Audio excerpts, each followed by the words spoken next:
Draman a répondu au président Abdraman Tchani. Chers camarades peu d'Afrique, on va ici donner lecture au communiqué de Tene Brahima Ouattara. Californie, soit salut mon frère. Parce que Tene Brahima, Draman a envoyé Tene Brahima pour répondre au président Abdraman Tchani. Donc on va lire ici la réponse de Tene Brahima et puis on va décortiquer à la lumière de la réalité.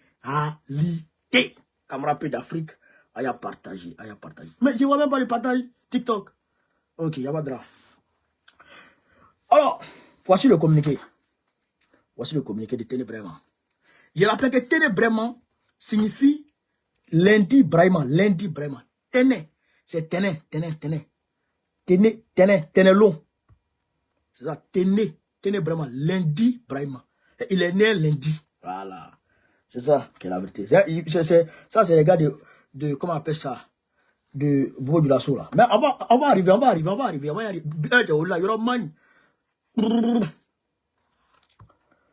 Ministère d'État, ministre de la Défense. Ministre d'État, ministre de la Défense, Forces armées de Côte d'Ivoire.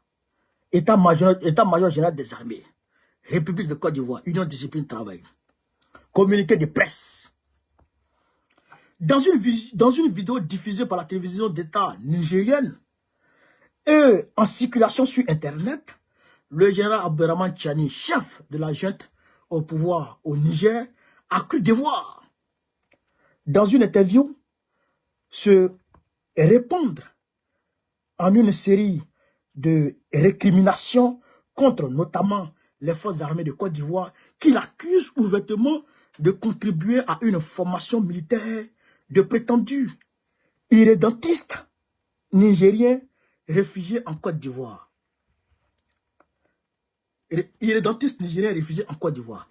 L'objectif de cette formation, selon le général Abdraman Tchani, serait de déstabiliser le pouvoir issu du putsch du 26 juillet 2023. La gravité des accusations portées, le média choisi et la personnalité de l'orateur commandent une mise au point afin de dissiper les doutes que pourrait susciter cette succession de contre-vérités. Cette succession de contre-vérités. Donc pour eux, c'est faux. Les forces armées de Côte d'Ivoire, qui demeurent concentrées sur la défense et la sécurité de la Côte d'Ivoire, s'inscrivent en faux contre ces graves accusations proférées sans aucun début de preuve par le chef de la junte au Niger. Les forces armées de Côte d'Ivoire, fidèles à leur longue tradition de coopération avec les pays de la sous-région, demeurent engagées à continuer à apporter leur contribution à la paix et à la stabilité régionale. Stabilité même étonnée. Elle démontre en conséquence que les autorités, elle demande en conséquence que les autorités militaires nigériennes se focalisent sur leurs objectifs sécuritaires qui, malheureusement, sont pour l'heure loin d'être atteints. Donc, ils demandent aux autorités du Niger de se concentrer sur leur objectif qui est de sécuriser le Niger qui reste loin d'être atteint. C'est-à-dire que les Nigériens n'ont pas encore atteint la sécurité. Donc, chers camarades d'Afrique, en substance, Tene Brahima dit, et puis c'est signé le général de corps d'armée, Lassina Doumbia. Ok.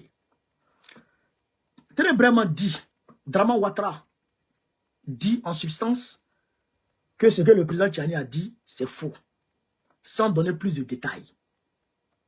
Est-ce qu'il y a eu formation? Est-ce qu'il n'y a pas eu formation? Ils n'ont pas dit.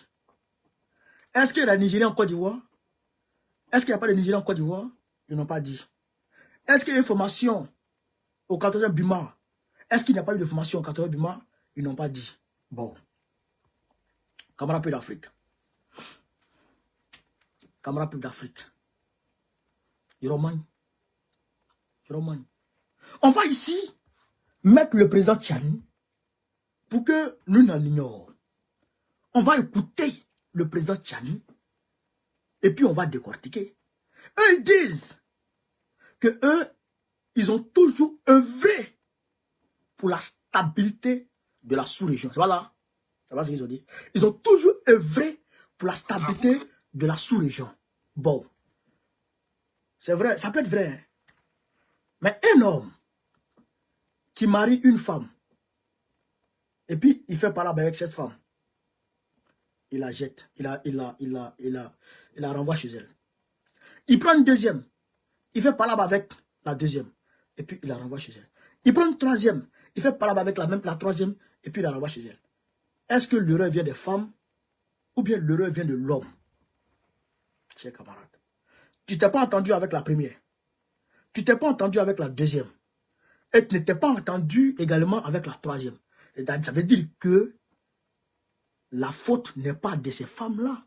La faute vient de toi, l'homme. C'est pour dire quoi? C'est pour dire que toi, Draman Ouattara, quand le Mali a opéré sa révolution, quand Assimi Goïta a opéré c'est-à-dire que a démarré la révolution malienne en 2020,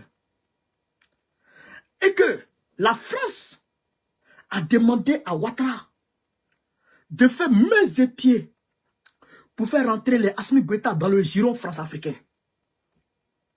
De faire rentrer les Assimi Goïta dans le giron france-africain. Ce qui a abouti au choix de Ban Dao comme président de la transition de Assimi Goïta dans un premier temps. Et Ban Dao avait été alors mobilisé dans les giron france-africains pour tuer la révolution malienne. Ce qui n'a pas été du goût d'Assimi Goïta et ses gars. Alors, il y a eu rectification de la transition. Mais quand il y a eu rectification de la transition, la France de Macron a bondi de son siège pour demander à Draman Ouattara de prendre les rênes de cette lutte anti-révolutionnaire. Vous comprenez? Anti-révolutionnaire. Alors, ils ont mobilisé la CEDEAO pour mettre en place une batterie de sanctions contre le Mali, économique, financière, monétaire, à tous les niveaux. Blocus, tout. Et dans ce talent, Chogal Maïga et Ablaye Maïga d'ailleurs, Ablaye Maïga a pondu des communiqués où il disait clairement que des avions ont quitté la Côte d'Ivoire pour violer l'espace aérien malien. Violer l'espace aérien malien. Et qui étaient leurs transpondeurs. Radio, tout, on ne peut pas les avoir. Et qui sont allés à Gao, qui ont atterri à Gao, et qui après sont venus, sont repartis en Côte d'Ivoire. C'est Ablaye Maïga qui l'a dit plusieurs fois. En plus de cela, on a vu clairement un Malien du nom de Ibrahim, je ne sais pas quoi là, qui s'est tenu en Côte d'Ivoire pour soi-disant mettre fin à la transition malienne et qu'une nouvelle transition malienne aurait démarré et que lui, il serait le président de cette transition. Un président qui opère son pouvoir hors de son pays. Un président Kodjougou en Côte d'Ivoire, de Draman Ouattara. Au-delà de ça, camarade Pédapa, je vais vous expliquer aujourd'hui, Oufou a parlé, Oufou Boigny a parlé, il a dit d'où Draman Ouattara est venu, d'où Draman est venu, comment les Blancs lui ont imposé Draman. Oufou a parlé avant sa mort. On va vous dire, on va vous lire les propos d'Oufou aujourd'hui. Vous allez comprendre qui est Draman. Alors, la France passe par lui pour vouloir installer une transition qui serait à mesure de gouverner le Mali, étant en Côte d'Ivoire. Ce qui a échoué. Troisièmement, chez camarades d'Afrique, troisièmement, Draman Ouattara a été pris en flagrant délit, en train de communiquer avec Boubou Sissé, en train de traiter les autorités maliennes d'idiots, en train de prédire la chute du pouvoir d'Assimi Goïta. On a entendu, on a vu et puis on a constaté, chers camarades. Mais ils ne se sont pas arrêtés là dans le cas du Mali. Ils ont mobilisé 50 mercenaires. 50 mercenaires, lourdement armés, pour aller au Mali, pour aller attaquer Assimi Goïta. Grâce à Dieu, grâce à la vigilance des hommes de Modibo Kone, le cargo qui transportait les hommes et les munitions, les armes de guerre, a été saisi. Les munitions ont été saisies, les armes ont été saisies. Demandez à Draman pourquoi il n'a pas revendiqué les armes qui ont été saisies par les Maliens. Quand c'est 49 mercenaires, c'est 50 mercenaires, parce qu'il y a un qui s'est échappé. Il y a un qui s'est échappé. Les 49 ont été saisis. Il y a un qui s'est échappé. Donc, les armes qui sont venues avec ces 49-là, pourquoi Draman n'a pas revendiqué ça? Les Maliens ont bloqué. Pourquoi il n'a pas revendiqué? Donc, il a envoyé 49 mercenaires pour aller détruire le Mali. Vous avez compris ça? Ça fait combien? Ça fait plusieurs tentatives de déstabilisation du Mali. Donc, pour le Mali, là, c'est prouvé. Deuxièmement, le Burkina Faso. Quand Damiba prend le pouvoir, quand Damiba renverse d'abord Roch Kaboré, qu'est-ce qui se passe?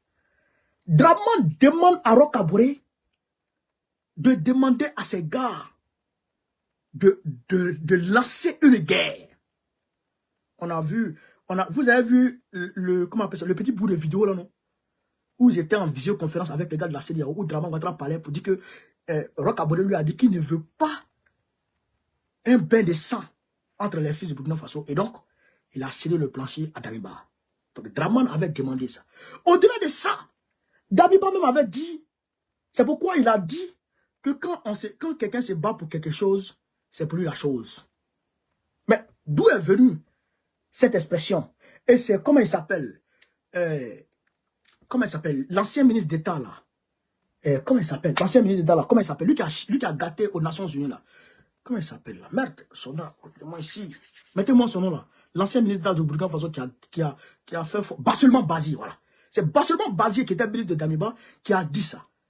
Que Alassane Ouattara avait demandé à Damiba de lui laisser tout le sud du Burkina Faso. Tout le sud du Burkina Faso jusqu'à Bobo Dioulasso, et que lui, Draman, il allait s'occuper de la sécurisation de cet espace-là, et que Damiba devrait se focaliser sur l'autre côté là-bas, le nord. Mais quelle était l'intention? L'intention de Draman était de sauter les frontières de la Côte d'Ivoire au niveau du Burkina Faso pour les repousser jusqu'à au-delà du Bobo Dioulasso. Voilà ce qui était l'intention de Draman Ouattara. Tentative d'annexion d'un pays souverain. Ça, c'est le Burkina Faso. Tentative d'annexion d'un pays souverain. Mais, Jeune Afrique, dans Jeune Afrique, Tené Braman Ouattara, lui-même, il a confirmé ça. Pour dire que Basselman Bazi dit la vérité. Tené Braman Ouattara dit que lui, il a demandé aux autorités burkinabées qu'ils leur permettent, c'est dans Jeune Afrique, vous pouvez voir, qu'ils leur permettent de sécuriser le nord, le sud du Burkina Faso, donc le nord de la Côte d'Ivoire, jusqu'à Bobo Dioulasso, et donc ça allait permettre aux Burkinabés de se focaliser sur le nord du Burkina Faso. Ce qui a rencontré une fin de non-recevoir. Vous comprenez ça? Donc Ibrahim Traoré a dit niet. Mais vous avez vu à la télévision d'État burkinabé, je ne sais pas pourquoi Draman Ouattara n'a pas répondu à ça. Vous avez vu à la télévision d'État burkinabé des terroristes, des terroristes qui habitent le nord de la Côte d'Ivoire, au niveau, comment on appelle ça, de vers Mangodara, côté Côte d'Ivoire, qui vivent en Côte d'Ivoire et qui viennent faire sale au Burkina Faso. Et quand les Burkinabés les poursuivent, ils traversent le fleuve Leraba. Ils traversent le fleuve Leraba, ils rentrent en Côte d'Ivoire, parce que le fleuve Leraba est une frontière naturelle entre la Côte d'Ivoire et le Burkina Faso. C'est la même chose que de l'autre côté de la frontière, au niveau de Misséli. Il y a un marigot, il y a une rivière là-bas aussi qui constitue la frontière naturelle entre la Côte d'Ivoire et puis le Mali. Donc le fleuve Leraba est la frontière entre la Côte d'Ivoire et le Burkina Faso de façon naturelle. Et donc, Les terroristes traversent la frontière, ils vont en Côte d'Ivoire, ils sont à l'aise, ils sont tranquilles, ils préparent les opérations et ils reviennent au Burkina Faso pour venir déstabiliser le Burkina Faso. Ça a été dénoncé, ça a été prouvé, ça a été montré devant tout le monde.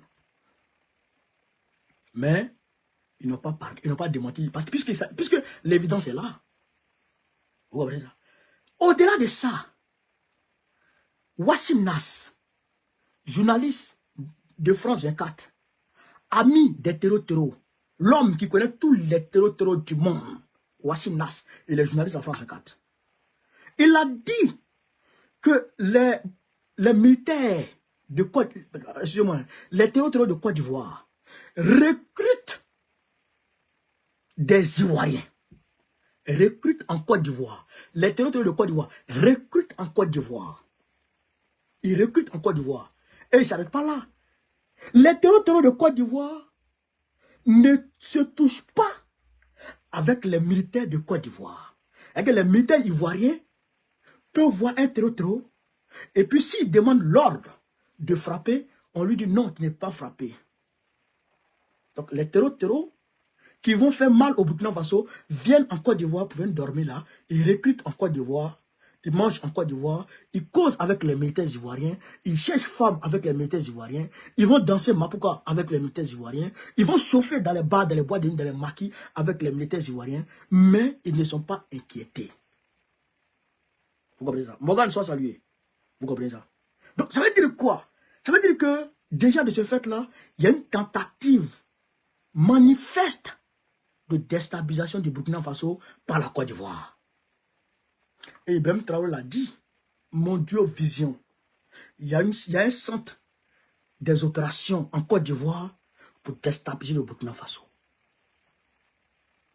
Et la liste est non exhaustive. Est-ce que vous comprenez ça? La liste est non exhaustive. Je peux citer encore pléthore de cas comme ça, concernant le Burkina Faso. Bon, vous-même, vous avez vu le VDP qui a fait barrage.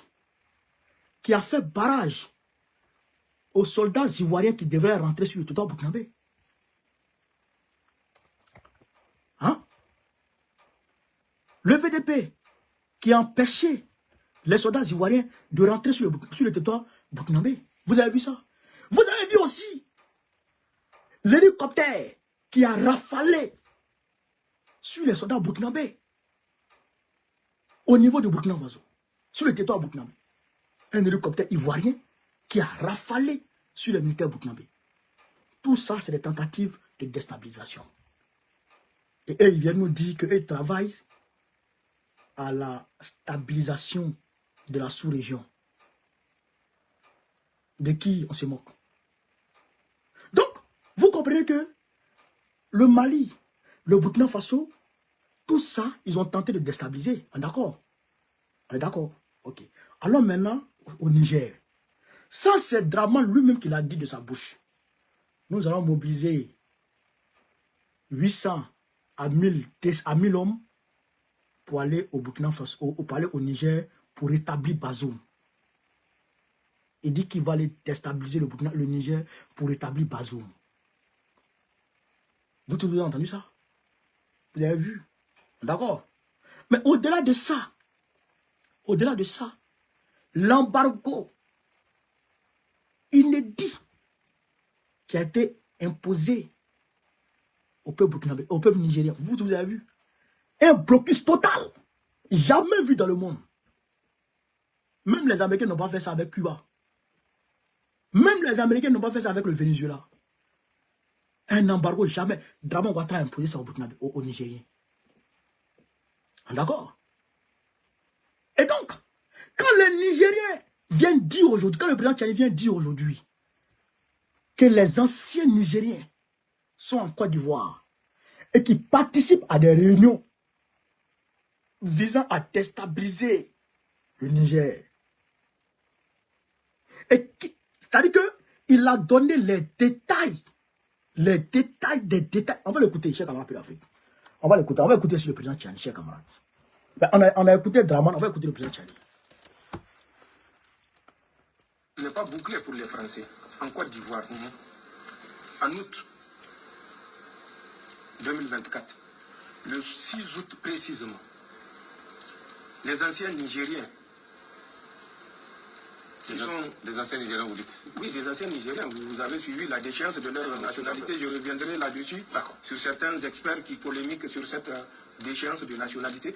Donc, ont été convoqués à une réunion à Abidjan. 8 représentants des déserteurs nigériens, des fuyards nigériens, étaient arrivés à Abidjan le 6 août. La rencontre qui devait avoir lieu le 8 du mois d'août était une rencontre de haut niveau. Elle s'est tenue à Jacquesville, c'est toujours non loin d'Abidjan, en Côte d'Ivoire. Pour les autres de moindre importance, ils ont participé à la rencontre du 7. Mais la rencontre du 8, un ex-général avait participé pour représenter le Niger, bien sûr, en présence de la France et d'une autre puissance. Et au cours de cette rencontre, il a été décidé de former, avant la fin de l'année 2024, des troupes qui vont être utilisées pour déstabiliser les pays de la Confédération. Cette formation aura lieu du 2 octobre au 15 novembre au 43e BIMA, le fameux camp que les Français auraient remis généreusement sans tambour ni trompette aux Ivoiriens. Oui. La formation s'est tenue dans ce camp et effectivement, une centaine d'agents subversifs ont été formés dans ce camp, mais pour camoufler le recrutement de cette centaine d'agents subversifs, ils ont été associés à des forces spéciales ivoiriennes, ils ont été associés à la garde républicaine ivoirienne, ils ont été associés à la sécurité du président de la République de Côte d'Ivoire, ils ont été associés au bataillon du commandement et de soutien ivoirien. Ce sont ces 4 formations ivoiriennes, plus la 5e formation de la Confédération, comprenez bien ce que je veux dire, qui ont pris part à cette formation au 43e BIMA du 2 octobre au 15 novembre, soit 6 semaines de formation.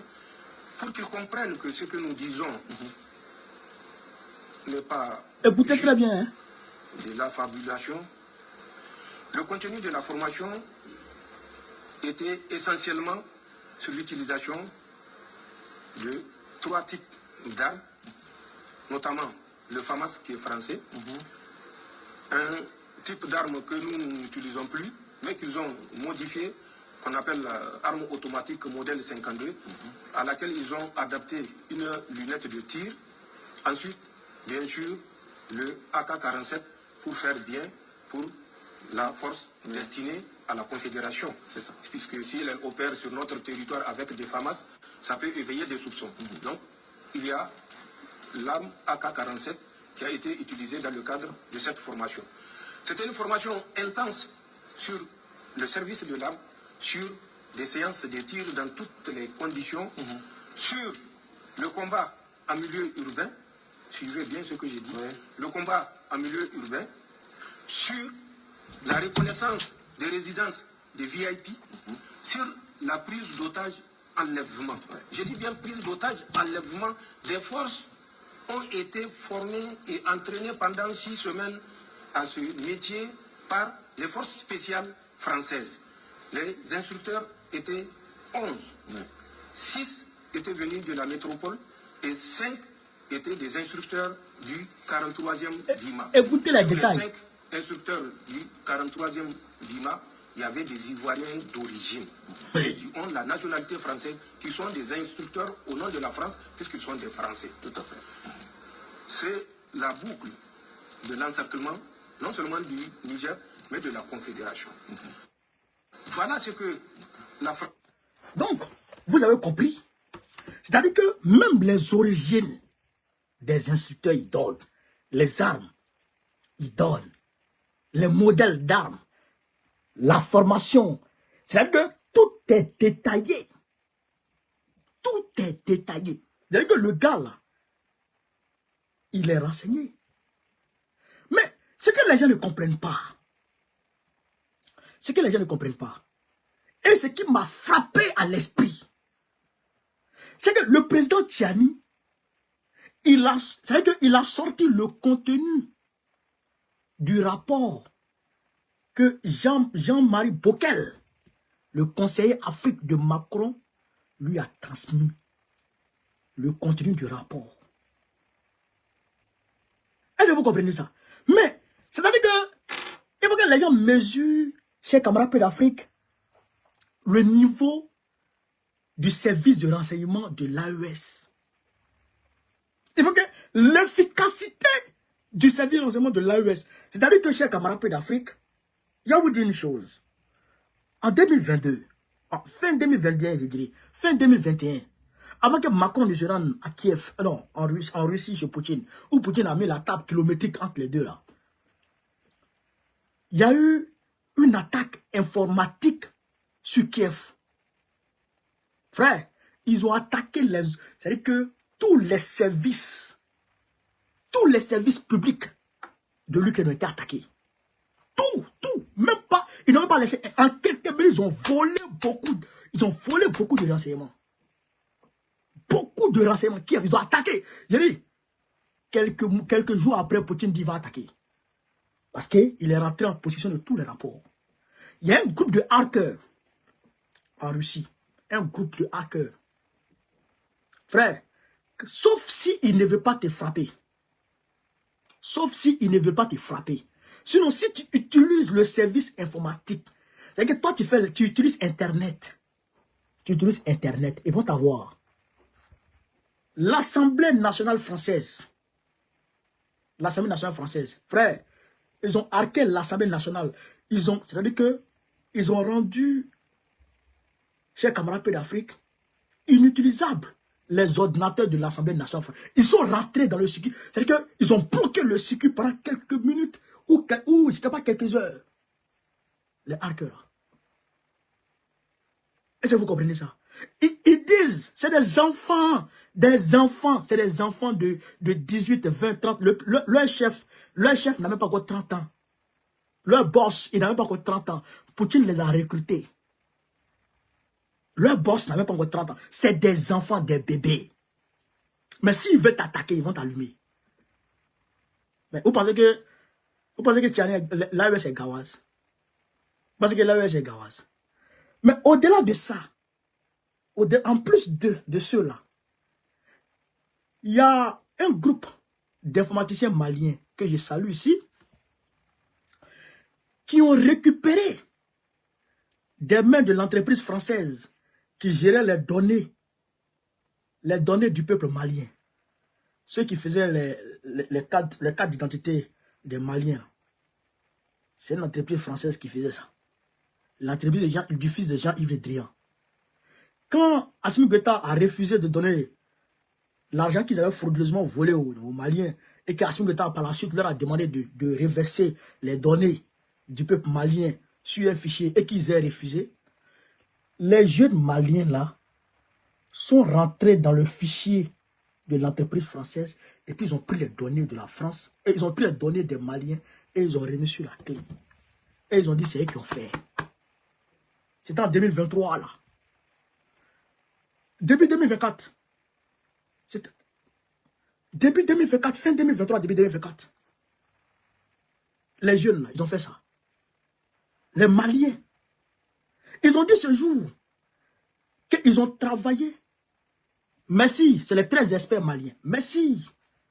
Ils ont dit ce jour que ça serait une honte pour le Mali que des autorités, que des informaticiens d'autres pays prennent en otage les données du peuple malien.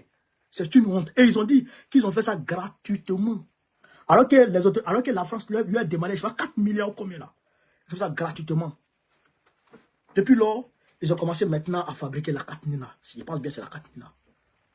Frère, c'est des titans. C'est des titans en informatique. Ces gens que vous voyez comme ça. Donc, c'est eux qui sont dans le service de renseignement, de renseignement de l'AES. C'est-à-dire que c'est un service très pointu. Très pointu. Même quand il critique l'AES, faut pas croire. Au téléphone, ils peuvent te sortir, ils peuvent t'enregistrer de là à là. De là à là, ils peuvent t'enregistrer. Est-ce que vous comprenez la Cheikh Amapé d'Afrique? Est-ce que vous comprenez? Draman doit se demander, mais comment ça s'est fait? Lui, sa communication avec Bou Sissé, avec son téléphone sécurisé, s'est retrouvé sur Internet. Et puis, c'est où il parlait du Mali, là, qui s'est retrouvé sur Internet. Il n'a pas réfléchi. Eh bien, c'est le service de renseignement de l'AES qui fait ça. Vous comprenez ça? En plus, c'est 6 milliards de francs CFA que la France demandait aux autorités maliennes. Donc, vous comprenez? Donc, pour dire quoi? Pour dire que le service de renseignement de l'AES aujourd'hui, tu ne peux pas t'amuser. C'est un service de renseignement implacable. Implacable à tous les niveaux. Il n'y a pas quelqu'un dans l'Afrique de l'Ouest. Il n'y en a pas. Ce n'est pas les plaisantés que Draman va chercher les gars du Mossad qui vont venir faire quoi? Quoi? Et ils sont petits. Ils sont petits. Aujourd'hui, la Russie a créé un ordinateur. Dans ce monde, il n'y a personne qui a ça d'abord. Personne. La nouvelle technologie de la Russie. Personne n'a encore ça. Et c'est avec cette Russie que l'AES travaille. Donc aujourd'hui, le service de renseignement est implacable. Tu ne peux pas. Est-ce que vous comprenez ça? Donc, c'est ce qui a permis au président Tchani de rentrer en possession de tous ces renseignements détaillés. De tous ces renseignements détaillés. Mais en plus de cela, ils ont des espions. Ils ont des espions. Dans le gouvernement ivoirien, ils ont des espions. Mais je ne comprends pas les gens. Draman, est-ce que ce n'est pas les rebelles? Est-ce que ce n'est pas les Burkinabés, les Maliens, les Nigériens que toi tu as pris pour renverser Gbagbo? Ce n'est pas toi qui as renversé Gbagbo, c'est la France qui a renversé Gbagbo. Est-ce que ce n'est pas eux que tu as pris pour faire rébellion?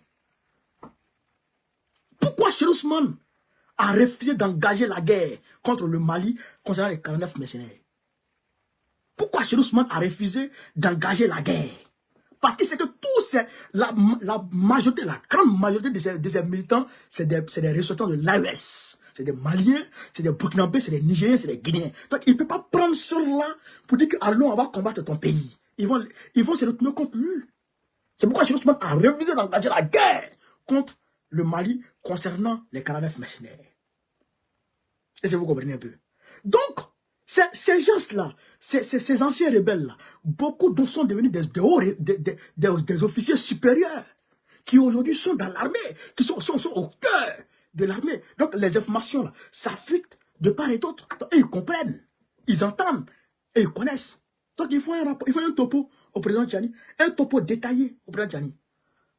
En plus de l'aspect informatique, eh bien, il y a l'aspect renseignement individuel. Et je dirais personnel. Vous comprenez ça? Donc, tout ça est mis à contribution de l'AES pour efficacement avoir les renseignements qu'il faut sur les opérations en cours contre l'AES. Et croyez-moi, chez Amapé d'Afrique, ils ne pourront pas vaincre l'AES. Jamais ils pourront vaincre l'AES. Mais qui se réveille de leur sommeil, ils ne pourront pas. Ils ne pourront pas vaincre l'AES. Et ça, il faut le dire. Parce qu'aujourd'hui, Draman, il faut être clair. Draman Ouattara est un délinquant. Ce que les gens imaginent de ce monsieur-là, Draman a déjà dépassé ça. Mais que nous, on voit Draman, nous, on met Draman peut-être là. Nous, on met Draman là. Mais Draman, il est là-bas. Il est là-bas. Est-ce que vous comprenez ça? François Mattei a dit clairement que Houphouët-Boigny n'aimait pas, que Jacques Chirac n'aimait pas Draman. Pourquoi Jacques Chirac n'aimait pas Draman? Parce que Draman a volé la copine d'Houphouët-Boigny. Oui. Houphouët-Boigny qui était gentil envers Jacques Chirac. Oui. Draman a volé la copine. Fantagbet que vous voyez, la femme de Draman que vous voyez comme ça là. Dominique Nouvian-Folo que vous voyez comme ça là. Mais c'était la copine d'Houphouët-Boigny. C'était la copine d'Houphouët. Le vieux mangeait ça. Draman est sorti dans le dos du vieux. Mais qu'est-ce qui s'est passé? Qui a poussé Houphouët-Boigny à prendre Draman? Qui a fait pression sur Houphouët-Boigny? Qui a tué Houphouët-Boigny? C'est ça, on va vous donner aujourd'hui chez Amapé d'Afrique. Attachez les ceintures on va démarrer. Qui a tué Oufoué? Vous allez comprendre. Facebook, on descend là.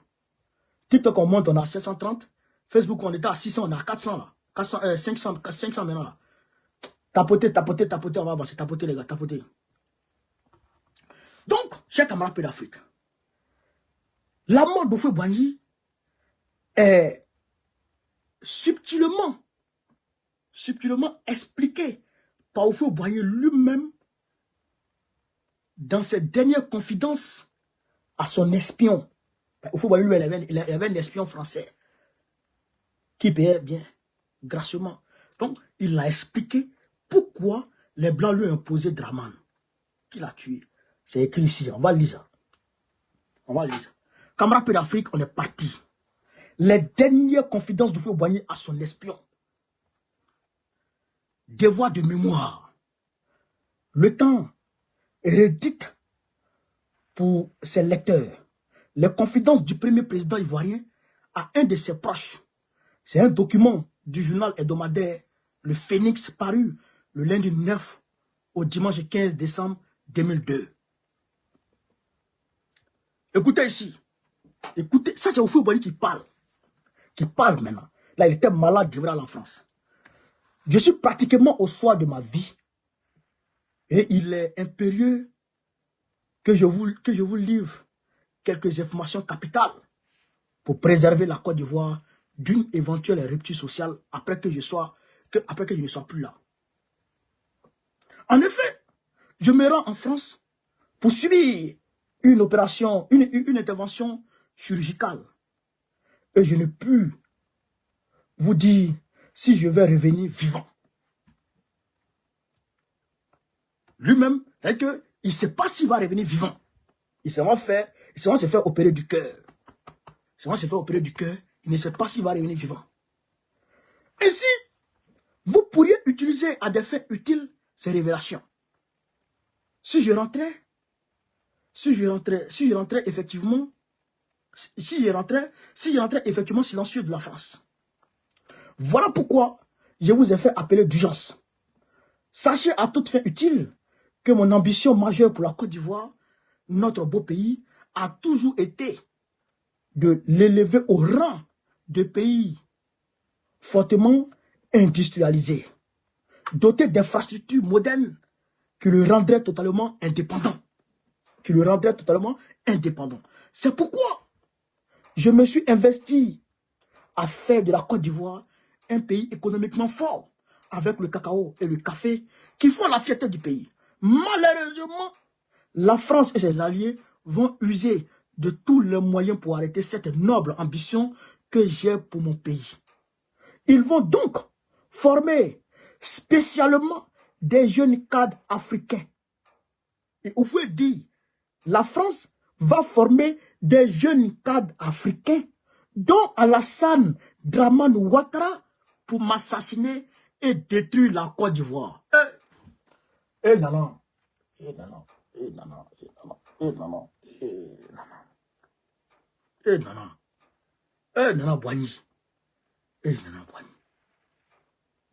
Boigny.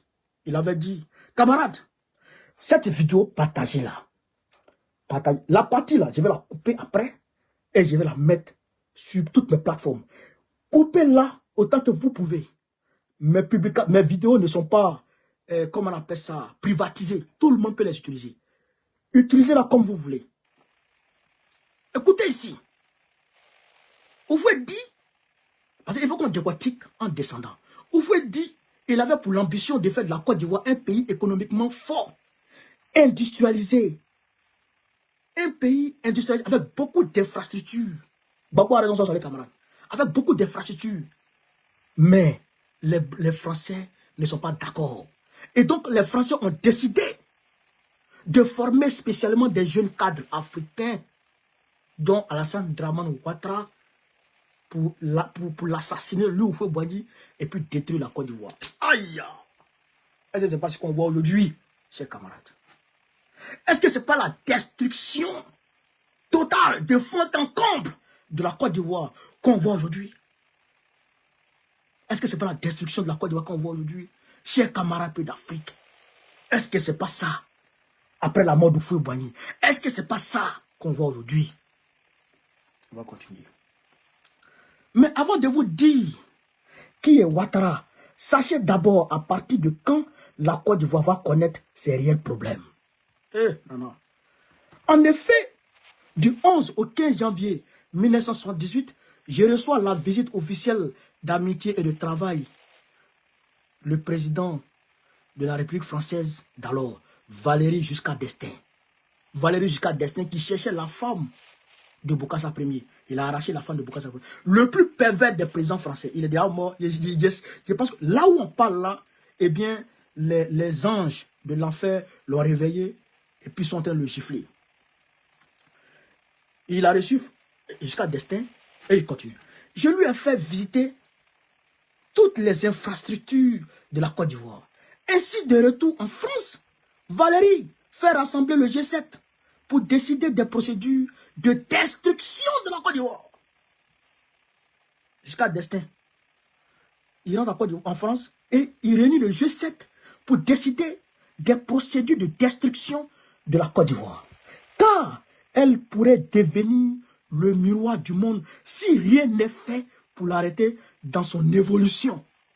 Ivoiriens, Ivoiriennes, Ivoiriens, Ivoiriennes, venez écouter le complot qui est ourdi contre vous. Le complot qui est ourdi contre vous, Ivoiriens, Ivoiriennes. Les gens ne veulent pas qu'on se développe. Parce que les gens savent que si on se développe, on sera le miroir du monde. Mais cette décision ne rencontre pas l'adhésion de l'Angleterre qui n'en voyait pas l'utilité. C'est à partir de ce moment que le prix de nos matières premières, en particulier le café et le cacao, vont chuter considérablement et cela perdure. Mais le G7 ne s'arrête pas à cette seule action. Il va multiplier les coups d'État contre ma personne. Romagne, Houphouët-Boigny. Mais à partir de 1981, avec l'arrivée de François Mitterrand à la tête de l'État français, les tentatives et actions de déstabilisation de la Côte d'Ivoire vont beaucoup durcir et s'intensifier. Je rappelle que c'est Mitterrand qui a fait tuer Thomas Sankara. C'est ainsi que François Mitterrand va profiter de l'asile politique du jeune Laurent Gbagbo en France en 1984 pour le persuader d'un coup d'État contre moi. Je répète ici, écoutez ici. C'est ainsi que Mitterrand va profiter de l'asile politique du jeune Laurent Gbagbo en France en 1984 pour le persuader d'un coup d'État contre moi. Ils ont demandé à Gbagbo de faire coup d'État contre Houphouët-Boigny. Mais Gbagbo, profondément patriote, refuse de détruire son pays qu'il aime tant. Je vais décortiquer un peu la partie là. Camarade peu d'Afrique. Quand Houphouët-Boigny a eu des brouilles avec le président Gbagbo, quand le président Gbagbo est en train de lutter pour le multipartisme, il est venu en exil pour venir écrire ses livres. Parce qu'il ne pouvait pas écrire en étant en France.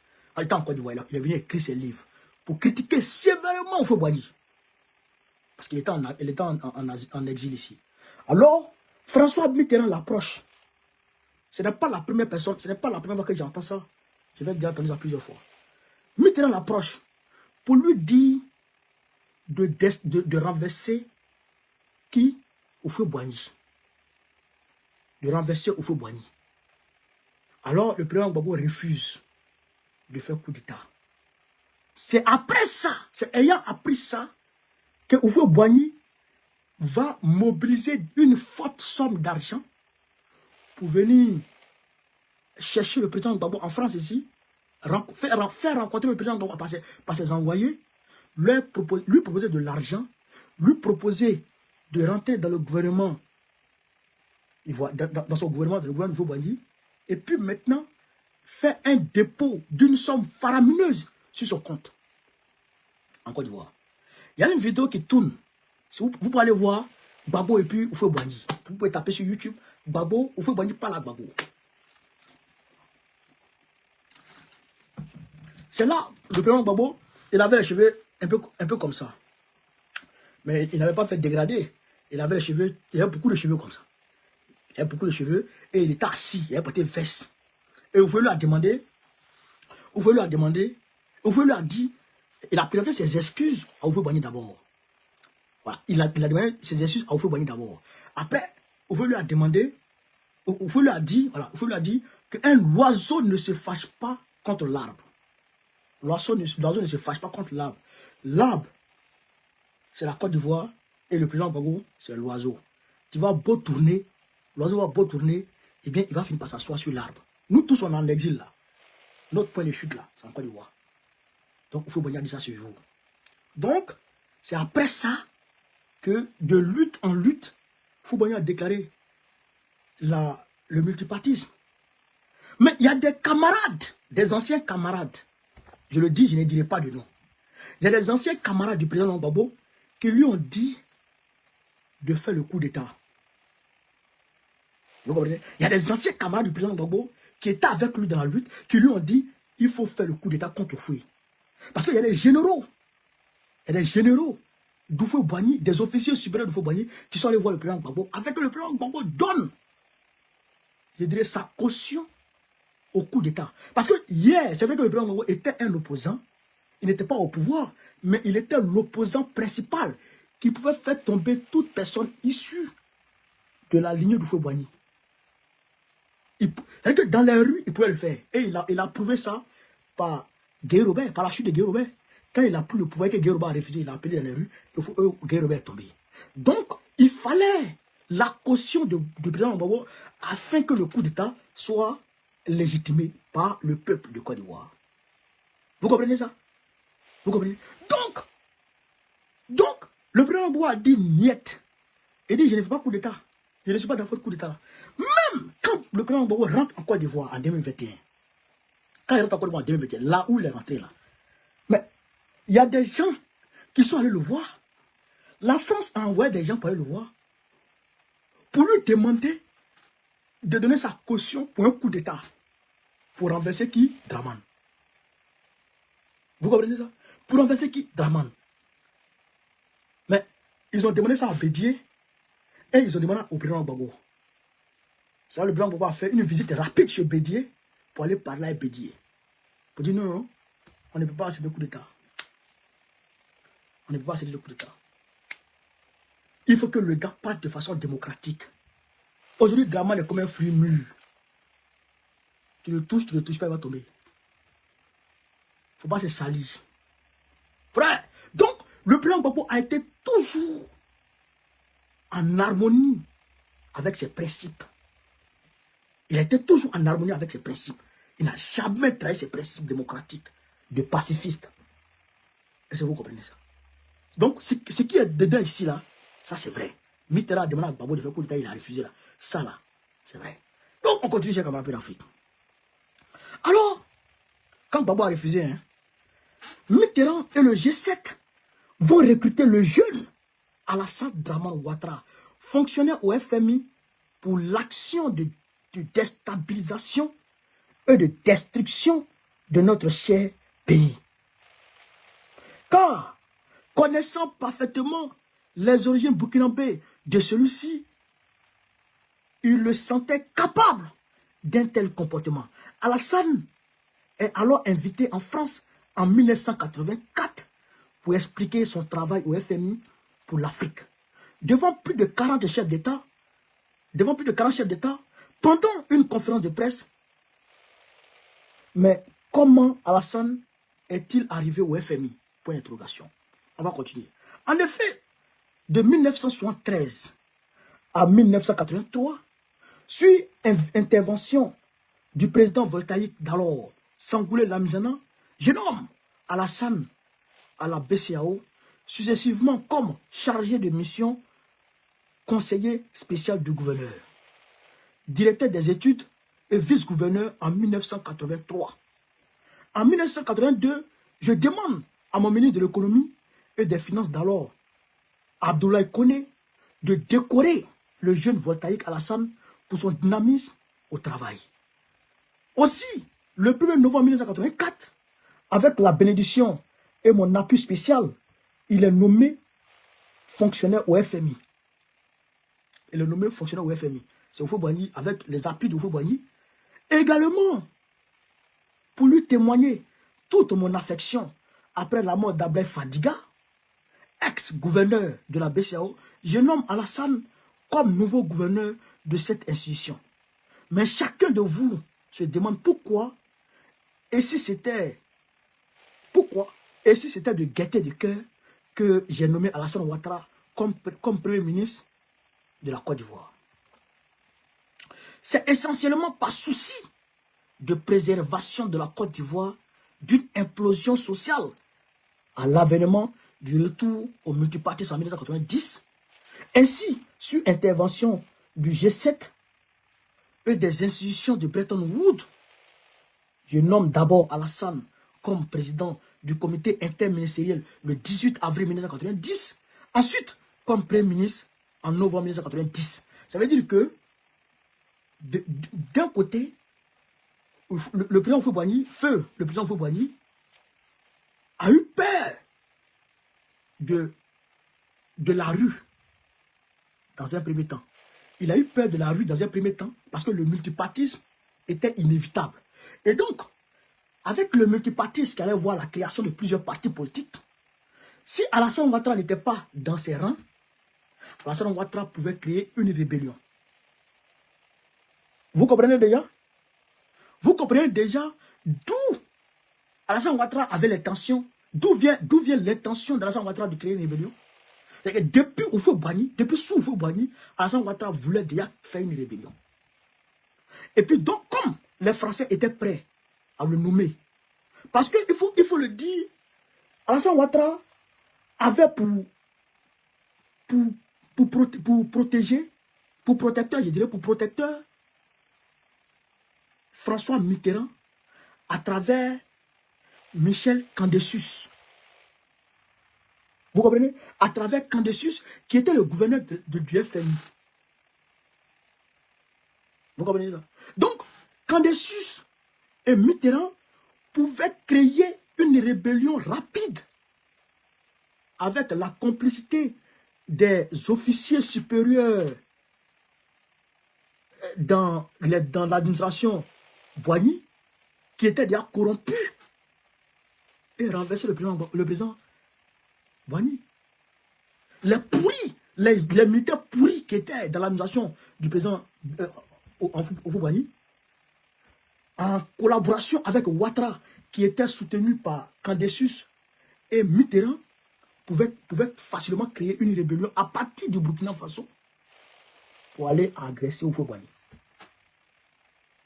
Donc, sous leur pression, sous la pression de Mitterrand, et de peur que Dran Ouattara crée une rébellion, Houphouët-Boigny le nomme président de corps interministériel là, et enfin il le nomme Premier ministre. On continue. Mais avant de nommer comme Premier ministre, Alassane s'engage.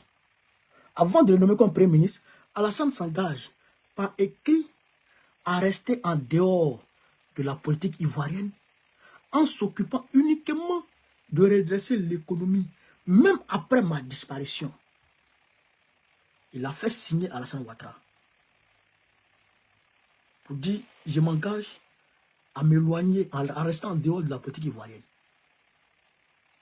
Vous comprenez? Parce que Houphouët savait que si Ouattara prenait le pouvoir, ce qu'il est en train de faire aujourd'hui là, il allait le faire.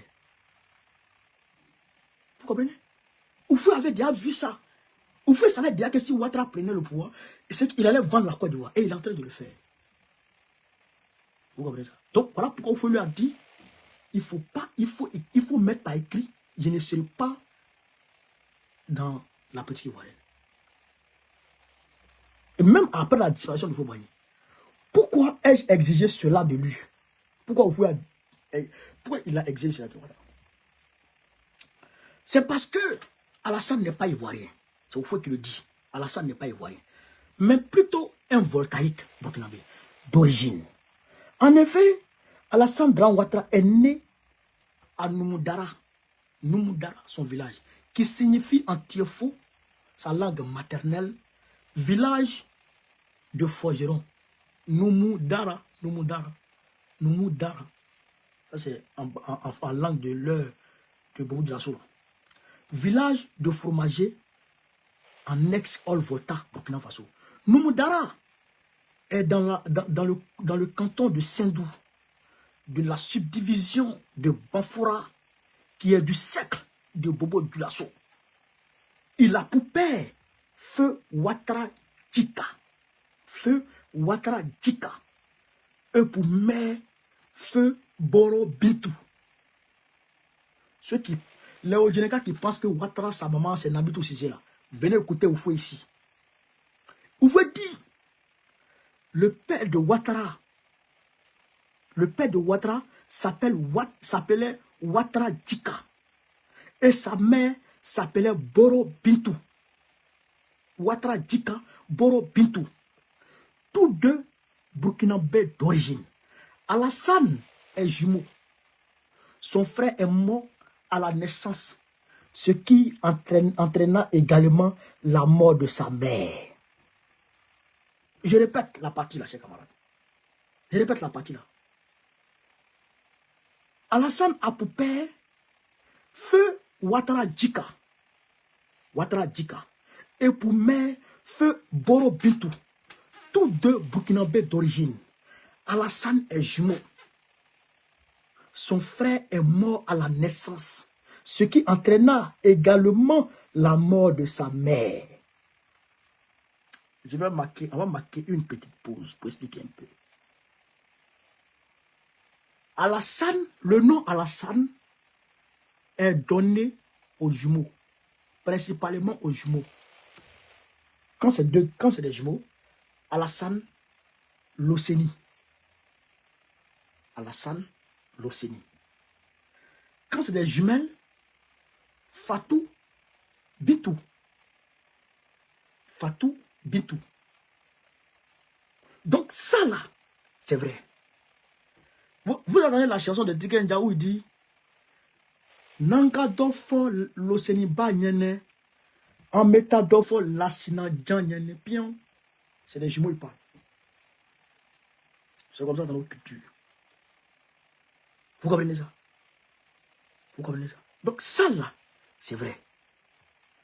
Ainsi, Alassane fut élevé par Tabili Ouattara. Tabili Ouattara, la deuxième femme de son père, jusqu'à l'âge de 4 ans. La deuxième femme de son père, Tabili Ouattara, jusqu'à l'âge de 4 ans. C'est à cet âge également que le cousin et ami de son père, Tiekoura Ouattara, affectueusement appelé Mossi Ouattara à Dembokoro, comme cuisinier de l'administration coloniale de l'époque. Retenez également que Alassane a fait le cycle primaire et secondaire après l'école coranique en ex-Olvolta, actuel Burkina Faso. Il a obtenu son bac au lycée Zenda. Au lycée Zenda. Kaboré Alassane est parfaitement conscient de ses origines voltaïques. J'en veux pour preuve le document signé de lui qui se trouve entre les mains d'une personne digne de confiance dont je vous révélerai le nom dès mon retour de la France. Et malheureusement, et hélas, le vieux mourut sur le chemin de retour de la France. Parce que comme il le craignait, il a été empoisonné. Camarade d'Afrique. C'est Oufou qui parle ici. C'est Oufou qui parle ici. Maintenant, je vais me permettre de vous indiquer quelques points utiles de la procédure suivie par Alassane pour accéder au pouvoir. Comprenez? Camarades d'Afrique. On va abréger pour aujourd'hui. On va abréger pour aujourd'hui.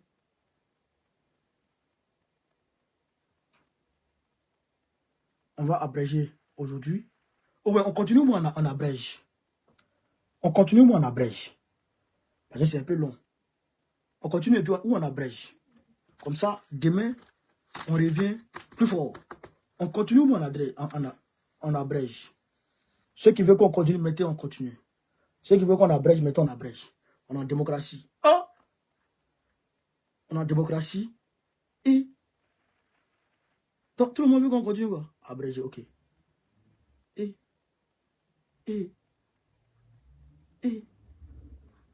ok, bon, on va continuer. Moi, je vois rien. Moi, je vois rien. Bon, on va. Ok, on continue.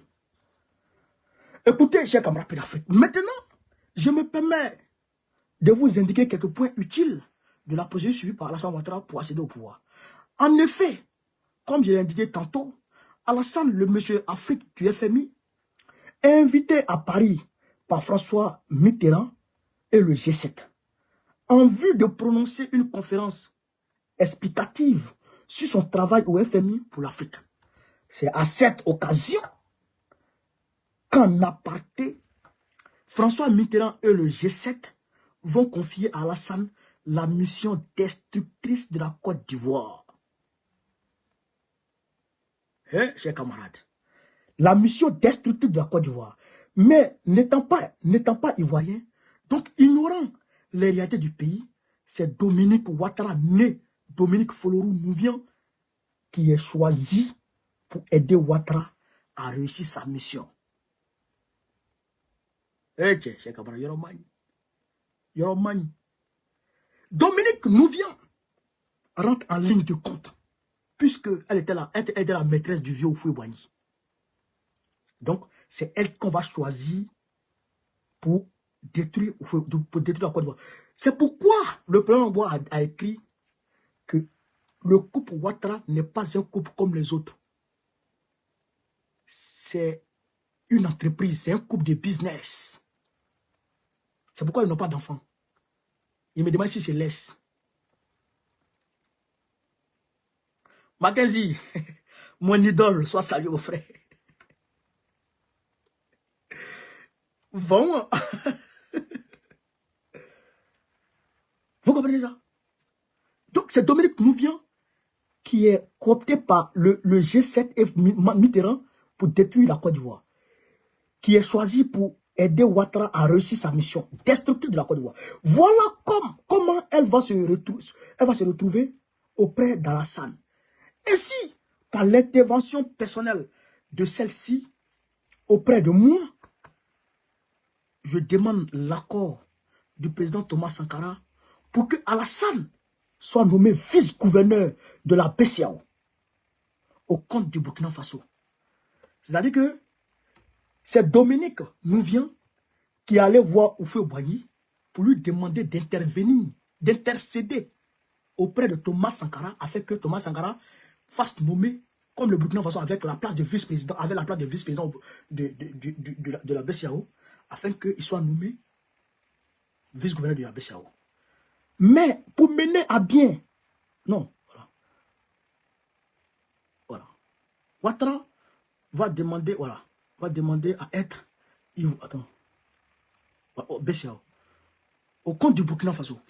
Il a été vice-gouverneur de la BCEAO au compte du Burkina Faso. Mais, pour mener à bien sa mission de destruction de la Côte d'Ivoire, Ouattara va demander à être ivoirien.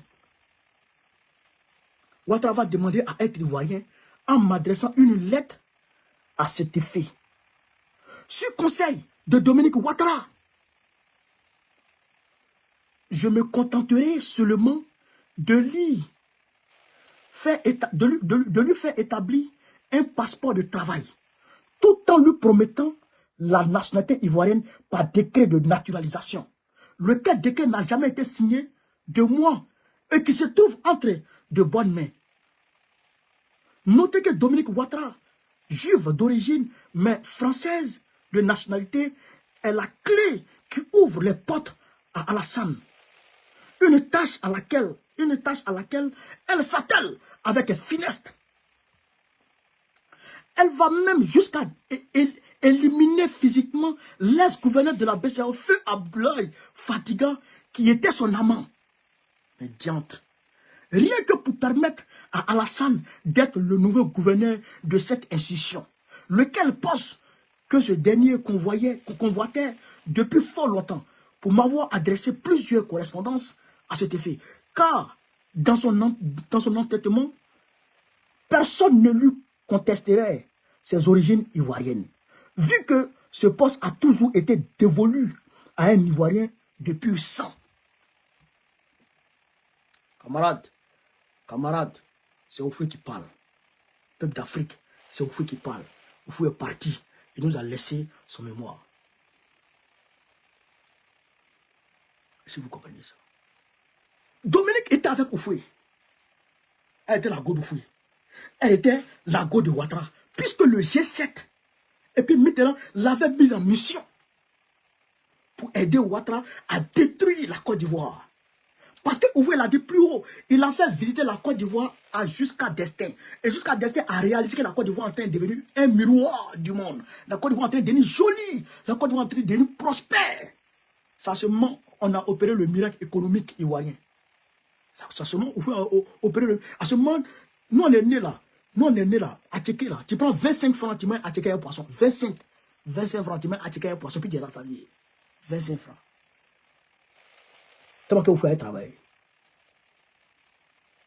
Vous comprenez ça? Donc, putain de merde.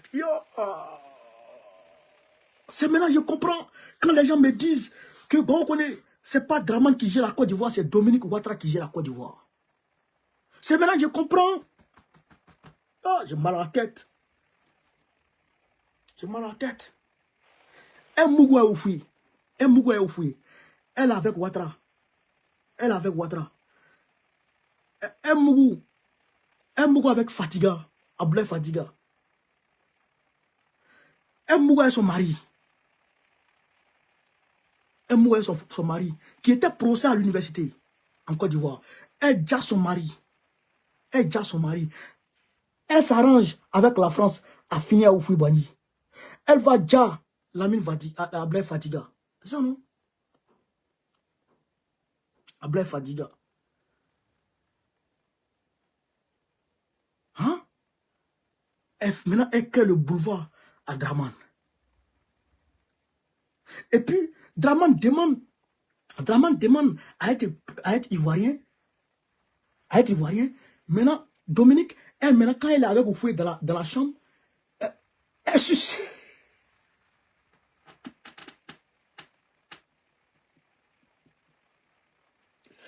Elle est vieille. Ça connaît ça, on dit les vieux là, lui a fait des petits filles là. C'est pas bon.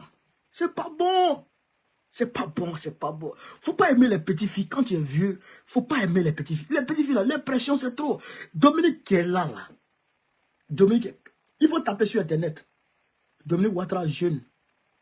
Frère, elle est jolie, André. C'est-à-dire qu'elle est jolie, André. Elle a été créée dans l'eau.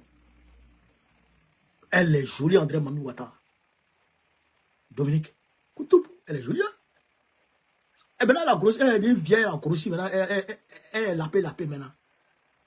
Et puis, sa voix là, quand elle parle comme ça là, c'est-à-dire que quand elle parle comme ça aux vieux comme ça, là,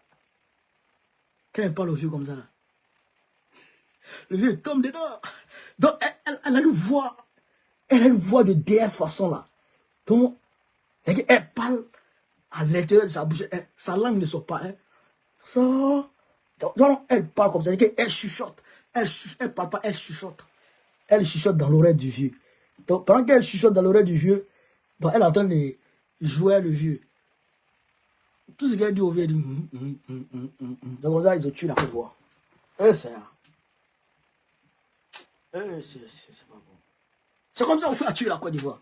Le vieux, vraiment, tu es parti, mais cette affaire-là n'est pas d'accord. Donc,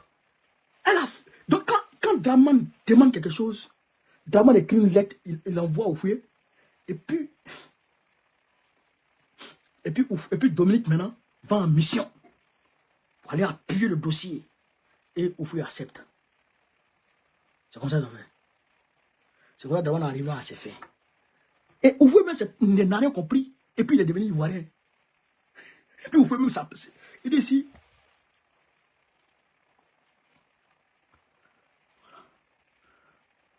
Lequel poste que ce dernier convoitait depuis fort longtemps pour m'avoir adressé plusieurs correspondances à l'effet. Car dans son entêtement personnel, il lui contesterait ses origines ivoiriennes vu que ce poste, voilà. Je crois, voilà, c'est ici là. Je me contenterai seulement de lui faire établir un passeport de travail. Passeport de travail, c'est quoi ça, le vieux? Un passeport de travail, tout en lui promettant la nationalité ivoirienne par décret de naturalisation. Lequel décret n'a jamais été signé de moi. Eux qui se trouvent entre de bonnes mains. Un décret qui n'a jamais signé. Mais le décret se trouve entre les bonnes mains. Vous comprenez ça?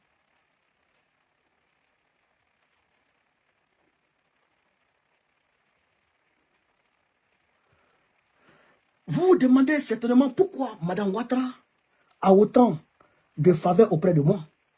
C'est tout simplement parce qu'elle a ma confiance par son ardeur au travail. Et le vieux, c'est pas ça.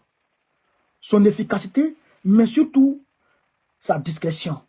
Car elle a travaillé avec moi dans bien des domaines que je n'ai pu vous dévoiler maintenant. Ah, c'est ça qui est vrai. Quand tu peux dire ça, retenez seulement que c'est elle qui a géré mes biens immobiliers à travers le monde entier.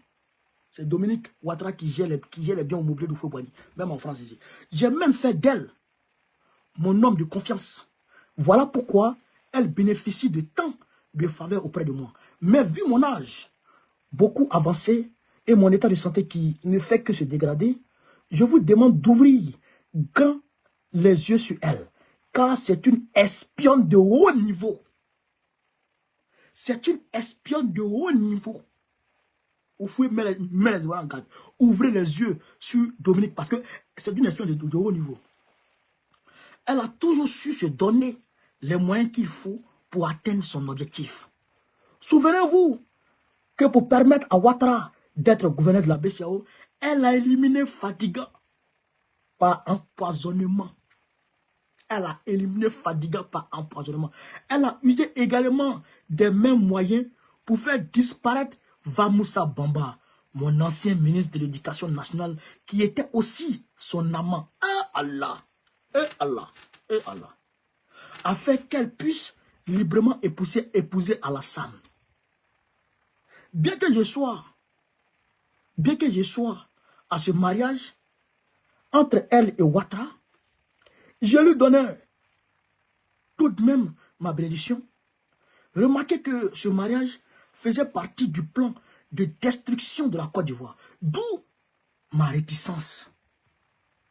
Car il fallait que Ouattara bénéficie d'une solide formation politique, laquelle formation il pouvait trouver à mes côtés, puisque, étant marié à mon homme de confiance, c'est alors que, dans le cadre du programme d'ajustement structurel et de relancement économique en Côte d'Ivoire, sur recommandation personnelle du président François Mitterrand et le G7, je nomme Ouattara comme président du comité interministériel le 18 avril 1990. Il est bon de signaler, dans le cadre de ce programme, Ouattara va travailler en étroite collaboration avec Daniel Kablan-Denkan, car Denkan avait déjà travaillé avec Alassane à la BCEAO. C'est lui qui a formé Alassane quand il faisait ses premiers pas dans cette institution. Voilà pourquoi le FMI a exigé sa collaboration. La collaboration de Kablan-Denkan. Daniel Kablan-Denkan. Daniel Kablan-Denkan qui a formé Alassane Ouattara à la BCEAO. Denkan que Draman a chassé là. Les vieux maudits comme ça, vous êtes assis dans vos salons, vous suivez Baokone et vous ne faites pas les révélations. Quand vous allez mourir avec vos révélations là, c'est Astico qui a bouffé ça dans vos ventres là-bas. Pas de la former Draman, tu ne peux pas nous dire que tu l'as formé. Camarade, Vamoussa Bamba, Abdoulaye Fatiga, Oufouboigny, Ouattara lui-même, son mari français qui est parti avec elle en Côte d'Ivoire, Dominique M. Moussa et tout cela. Oh, j'ai Dominique, tu es chouin. Tu es chouin. Jantoué, Kari Jantoué, allez, Jantara, Jantoué.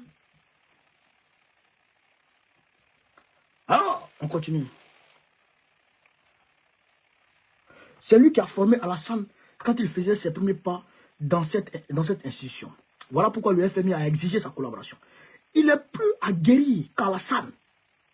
Ainsi, dans le cadre de ce programme, Ouattara passa au point déterminant de sa mission de destruction de la Côte d'Ivoire. Et moi avec, lui-même a été détruit. C'est la naissance de la police des banques de l'UEMOA. Cette structure avait pour objectif de geler tous mes avoirs. Pendant 6 mois, le transfert des fonds était bloqué en Côte d'Ivoire. Hein? Quand Draman dit qu'en 1990, on ne pouvait pas retirer 10 000 francs dans les banques, c'est eux qui avaient bloqué l'argent là. Il n'y avait ni export, ni import d'argent en espèces. Même les citoyens ne pouvaient recevoir ni faire partie de l'argent. Toutes les issues étaient bloquées. C'est pour contourner cette énorme difficulté que j'accepterai, sur recommandation du G7, le même G7, et des institutions de Bretton Woods, de nommer Ouattara comme Premier ministre en novembre 1990, rien que pour mieux le contrôler. Et le vieux, vraiment. Retenez surtout que toutes les fois que j'ai nommé Alassane Ouattara à un poste stratégique, j'ai toujours pris mes dispositions.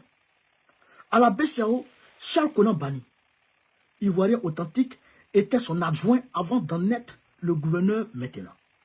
Maintenant qu'il est Premier ministre, j'ai modifié l'article 11 de notre Constitution en faisant du président de l'Assemblée nationale Bédié comme président de plein droit de la République de Côte d'Ivoire au cas où la mort m'emporterait. Au cas où la mort m'emporterait. Donc, Oufoué même savait que Ouattara était dans ses pattes pour le détruire et détruire la Côte d'Ivoire. Donc, ça veut dire que Ouattara était avec lui. Ouattara était Premier ministre, mais Ouattara était son ennemi. Étant Premier ministre, Ouattara était son ennemi. Vous comprenez ça? Je pose tous ces actes rien que pour éloigner ces imposteurs du pouvoir politique. Vu qu'il n'est pas ivoirien, il vous appartient de faire en sorte qu'après ma disparition, la Côte d'Ivoire puisse toujours subsister à ces imposteurs. Car il emploiera tous les moyens pour arriver à ses fins. Offrir la Côte d'Ivoire à Mitterrand et au G7. Voilà qui est réellement Alassane Ouattara. Voilà qui est réellement Alassane Ouattara.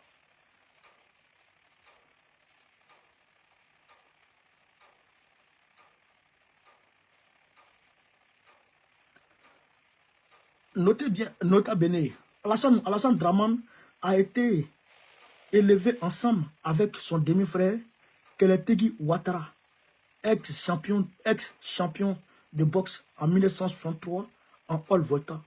Il est le premier fils de Tabili Ouattara, la rivale de sa mère, de la mère d'Alassane Ouattara.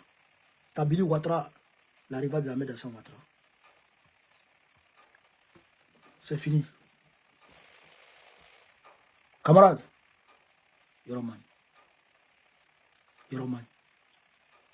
Mais c'est pourquoi le gars il est en train de détruire le pays.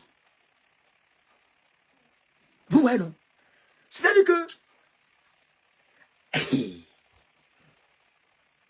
il est en train de détruire le pays. Il va à la Côte d'Ivoire. Le port ne nous appartient plus. C'est Géos qui gère le port. Ça a été dit devant tout le monde ici. Géos qui gère le port. L'aéroport, c'est Marseille qui gère. L'aéroport de Marseille qui gère. L'aéroport de Marseille qui gère l'aéroport de Côte d'Ivoire. L'aéroport de Côte d'Ivoire. Le café cacao, c'est pas lui qui gère. C'est le fils de sa femme qui gère. le café cacao. Notre pêche, la pêche, le port de pêche, c'est l'Union européenne qui gère, d'où le G7, le port de pêche. L'eau qu'on boit, c'est Bouygues qui gère. L'électricité qui nous fait vivre, c'est Bouygues qui gère. Le pétrole, c'est le G7 qui gère. Le gaz, c'est Bouygues avec le G7 qui gère. Ils se sont partagés la Côte d'Ivoire. Ils se sont partagés notre pays. C'est pourquoi vous allez voir une vidéo de Bédier où Bédier dit clairement qu'on a payé toutes les dettes qu'on devait à l'extérieur pour être libre. Il le dit avec fierté. Parce que Oufoué lui avait dit ça. C'est pourquoi j'ai eu toujours de l'affection pour Bédier.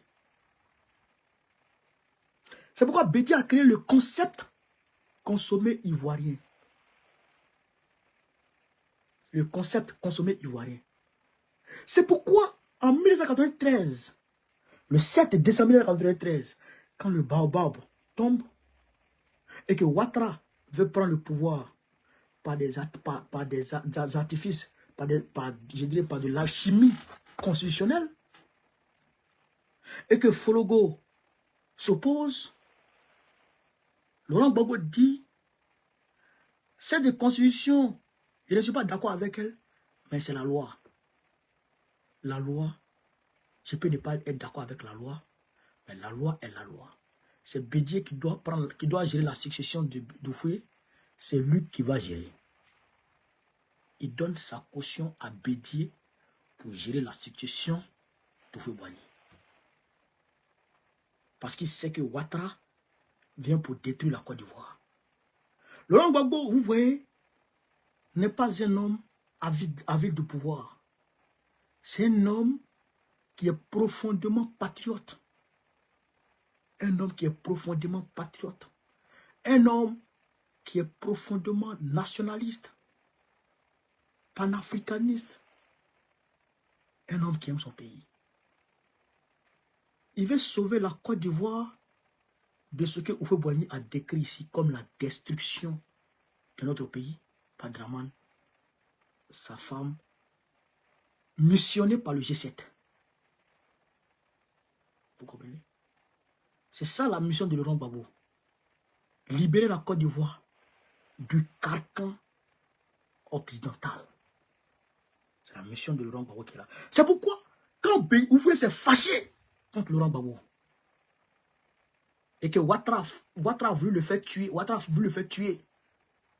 Houphouët a dit à Laurent Gbagbo, hélas, tu me ressembles. Hélas, tu me ressembles. C'est pas qu'il lui ressemble en apparence, mais en vision. Parce que Houphouët-Boigny, au soir de sa vie, il avait changé de posture. Il n'était plus dans le giron france-africain, mais il tenait de se libérer de ce carcan et puis aller vers la souveraineté. Vous comprenez?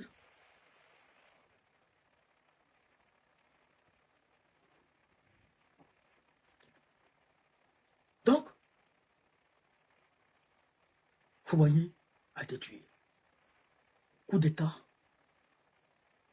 Les IB ont été bernés. Ils ont fait la place à Dramane. Et Gbagbo Laurent, c'est pas Gbagbo, on attendait en 2000. C'est Dramane on attendait en 2000. Et quand ça a échoué, il a fui, il est parti en Europe. Il est parti en Occident. Et quand il revient maintenant, c'est là qu'il envoie la rébellion. Et on tue les Ivoiriens. Et la France et Sarkozy va vitrifier le président Gbagbo et installe Ouattara. Donc, peuple de Côte d'Ivoire, il faut comprendre, il faut prendre conscience du fait que la Côte d'Ivoire doit être libérée On n'est pas dans une lutte politique. On est dans une lutte patriotique pour la Côte d'Ivoire. Ce n'est pas pareil. Hein? Ce n'est pas comme le Sénégal. Non, non, non. On est dans une lutte patriotique, panafricaniste et souverainiste en Côte d'Ivoire. Ce n'est pas du jeu. Ce n'est pas du jeu. Donc, c'est pourquoi il faut taire les ambitions personnalistes, il faut taire les conflits de personnes, les petits, il faut taire tout ça et il faut être focus sur l'objectif qui est de libérer notre pays. Voilà la réalité. Vous comprenez ça? Voilà. Donc, j'ai camarades d'Afrique. Voilà ce que je voulais vous dire sur cette vidéo.